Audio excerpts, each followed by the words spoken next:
Today, we're going to learn about videos and playlists on the TumbleBook Library. From anywhere on the site, you'll find a row of colorful buttons near the top. We'll find the Videos button and click on that. And here are some of the videos on the site, in different categories such as birds, marine life, and others.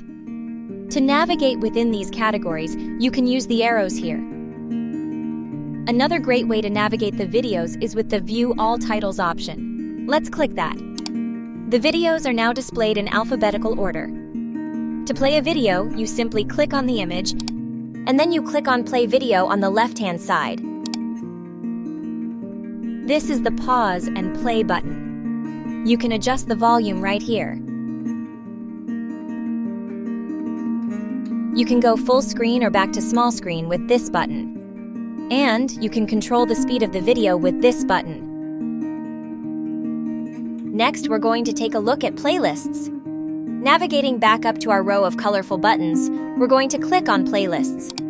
And here are some of the playlists. They are organized based on how much time the playlists run for. You'll notice that at the bottom of each image, it says how long that playlist is. So this one is about art, and it's 17 minutes long. Let's click on this one. Now here we can see the titles from the TumbleBook Library collection that are included in the playlist.